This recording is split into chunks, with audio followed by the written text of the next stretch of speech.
Ẹ káàbọ̀ padà ní ìtẹ̀síwájú tẹ̀lé longitude àti latitude. Nínú fẹ́ràn yìí, máa ṣàlàyé tí a ń pè ní small circle, great circle àti bá a ṣe lè mọ wá angular difference wa. Àwọn mẹ́tẹ̀ẹ̀ta tí mo dákọ̀ yìí wọ́n ṣe pàtàkì láti fi lè wá distance tó wà láàárín àwọn point méjì nínú globe wa. Mo ti mọ̀ pé tí n bá ní point kan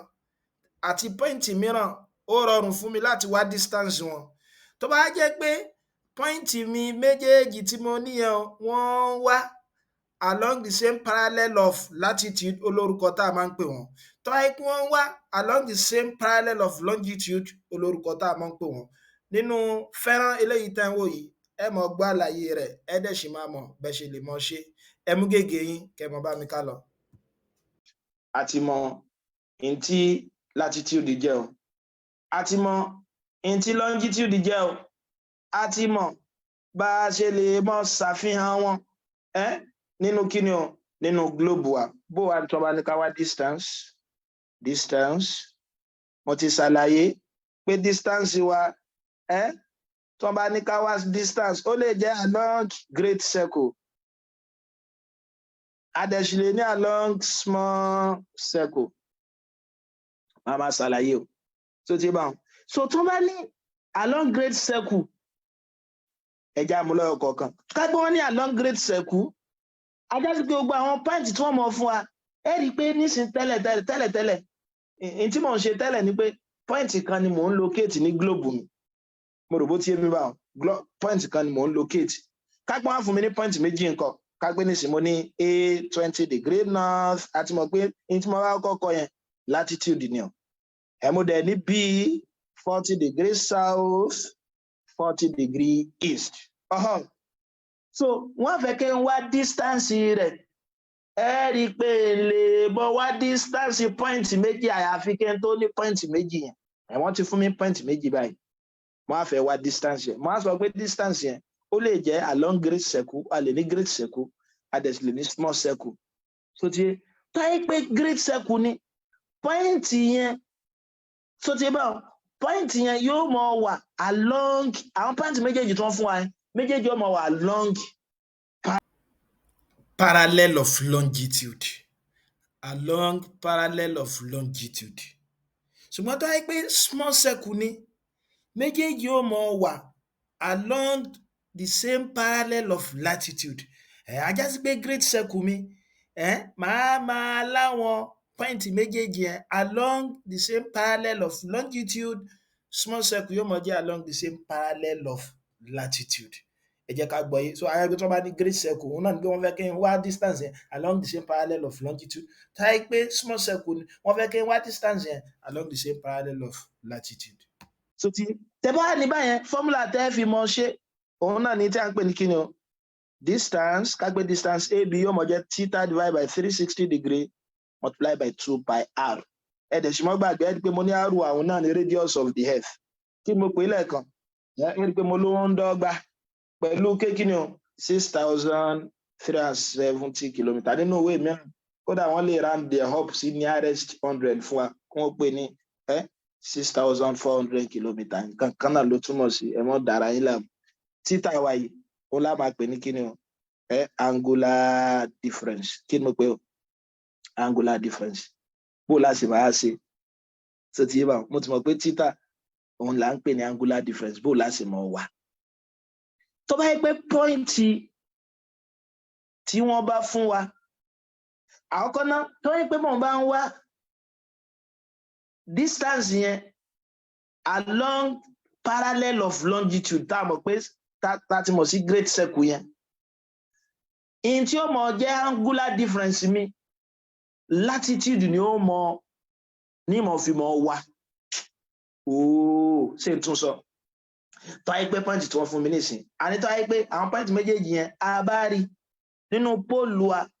ní parallel of longitude alóhùn ní great circle ẹ̀dẹ̀ láàmú lo formula yìí theta divided by 360 multiplied by 2 pi r àti mọ̀ tí r jẹ́ o àti mọ̀ pé pi mi lè jẹ́ 22/7 ayé pé parameter tá àti ìmọ̀ òun ni theta ẹ̀mú dẹ̀ ní theta yẹn láàmú pè ní angular difference Ìta máa fi àwọn angular difference yẹn òun náà ni point latitude wa táyé pé great circle la fẹ́ wà ìta fi mọ wá angular difference yẹn òun náà ni kí ni òun náà ni point latitude tí wọ́n bá fún mi ẹ dákun sóyún wa báwọn òun náà ni point latitude eléyìí tí wọ́n bá fún mi ṣẹ́gbọ́ yìí báwọn. Ṣùgbọ́n táyé pé small circle la fẹ́ wá mo sọ fún wa pé small circle yẹn ayé pé point méjèèjì yẹn ọmọ wà along the same parallel of latitude máa padà ṣàlàyé yẹn náà ìtẹ́fìmọ̀ wá ẹ bá kí n tiẹ̀ kọ fọ́múlà tòun náà fọ́múlà tòun táyé pé small circle distance AB òun máa jẹ́ kí ni o theta divided by 360 degree multiplied by 2 pi small r ló ń gbà pé small circle small r mi òun á sì dédé pẹ̀lú r cos alpha sẹ́ẹ̀dí títà ń bẹ angular difference rẹ̀ á mọ wóhun látàgbára longitude ayé pé tí màá wá great circle mo ti mọ̀ pé great circle yóò mọ jẹ́ the same line along the parallel of longitude kí ni màá fi máa wá angular difference rẹ̀ títà mi máa fi latitude wá pé distance tó ń fẹ́ kí n wá along the small circle mo tẹ̀ mọ̀ pé small circle yóò mọ jẹ́ kí ni along the same parallel of latitude kí ni à ń pè ní latitude bí àyè kan ṣe jì sí báyà north àbí south kí ni equator mi so ti tó yẹ pé àwọn distance yẹn along the parallel of latitude máa ṣe kí ni máa lo longitude the point longitude of mi máa fi máa wá angular difference gbàtà tí a mọ̀ bá fi máa wá angular difference yẹn a lè mọ hard angular difference wa a dẹ̀ sì lè mọ subtract ìgbà wo la máa hard tó yẹ pé point tí wọ́n fún wa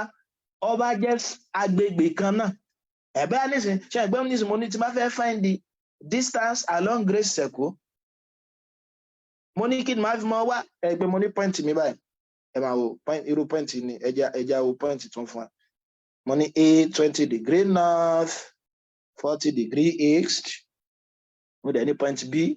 40 degree south 40 degree east so tí n bá ẹja kọ́kọ́ yà àná kẹtẹ ẹ̀rí mi ṣe rí pé pole mi lélẹ́yìí o ẹ má bínú ó gbọ́dọ̀ wá spherical in nature kò gbọ́dọ̀ jẹ́ circle màá ní equator mi bí báyìí mo rò bó tí mi báwọn màá dẹ̀ mọ́ ní greenwich meridian mi eléyìí 20 degree north 40 degree east ń padà ṣàlàyé bẹ́ẹ̀ sì mọ wá ń gbé ẹ̀sà kẹtì 20 degree north 40 degree east ẹ rí i pé eléyìí lélẹ́yìí o 20 degree north àbí 40 degree east ṣe é pé east lápá bíbá yìí lòun wà ibi tí wọ́n bá ti pàdé níbi tí wọ́n bá ti pàdé papọ̀ yìí òun ni ọmọ jẹ́ point wa ká pé bíbá yìí jẹ́ point A ẹ̀yìn lọ pé 40 degree east ó yẹ já locate point B náà ṣe é pé tí mo bá ti lè locate ọyọ kan tẹ́lẹ̀ já locate ẹlẹ́ẹ̀kejì 40 degree south apá abo lòun mọ̀ wà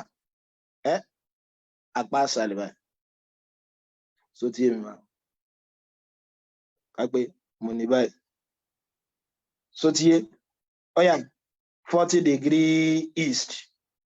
bíbá yìí lòun náà wà so tí yé wà so 40 degree east pé mo ní point kí ni mi báyìí mo ní point B mi so tí yé so mo ní náà kò bí bùkátà láti yà mọ́ nígbà pé 40 náà mo ti yà tẹ́lẹ̀ mo lè gbé sí so eléyìí jẹ́ kí ni eléyìí jẹ́ B eléyìí jẹ́ B mo bó ti yá bá wọn á ní ká wá distance yìí báyìí so ṣe wá rí títà yẹn òun mo ní ọmọ jẹ́ angular difference wa mo ní kí láti mọ wa ṣe bó ti wà along the same parallel of longitude báyìí àti ní great circle so ti a máa wá lo longitude láti fi mọ wá angular difference wa tó bá jẹ́ pé the same point wọ́n fún wa bóyá wọ́n fún mi ní north north tàbí wọ́n fún mi ní south south ṣe pé point latitude nìyẹn táyé wọ́n fún mi ní point kan náà báyẹn màá máa subtract màá máa angular difference mi ajá ti pé angular difference mi báyìí ní subtract yọ ṣùgbọ́n tó bá fún mi ní point tó yẹ pé kò papọ̀ bóyá mo ní north south àbí mo ní south north màá máa add ajá sí pé kí ni angular difference mi yóò mọ jẹ́ ń bí báyìí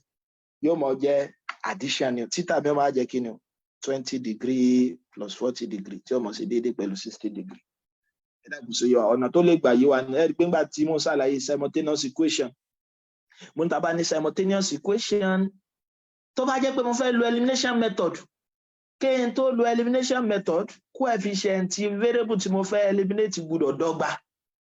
Tí coefficient wọn bá dọ́gba tán màá wò pé ṣé màá máa add àbí màá máa subtract. Mo lá máa subtract tó bá jẹ́ pé táàmù wọn bá papọ̀ báyìí mo ní plus plus mo ní plus kíní kan ní equation 1 mo dẹ̀ ní plus náà ní equation 2 màá máa subtract ni. Tàbí minus minus màá máa subtract ni. Torí mo mọ̀ pé tí bá lámàlà mẹ́rin lórí tébù ìgbà tí ní tó ní àmàlà mẹ́rin lórí tébù náà ni pé kí n yọ àmàlà mẹ́rin yẹn kúrò. Mo rò bó ti yé mi báwo. So gẹ́gẹ́ bẹ́ẹ̀ náà lámọ̀ ṣe bí báyìí táyé pé angular difference wa ó bá jẹ́ point kan náà màá máa subtract. Táyé pé point tó yàtọ̀ síra wọn bẹ́ẹ̀ mo ní north south tàbí south north màá máa add. Bẹ́ẹ̀ tí bá ní north north south south ní latitude mi màá máa ṣe kí ni o màá máa subtract. So ti nígbà mìíràn náà mo lè nígbà tí bá ní west west kápá bá àti ṣe small circle mo lè bá ní west west àbí east east màá máa ṣe kí ni o màá máa subtract. Bẹ́ẹ̀ tó bá yẹ pé wọn ò papọ̀ mọ́ra wọn màá máa ṣe kí ni o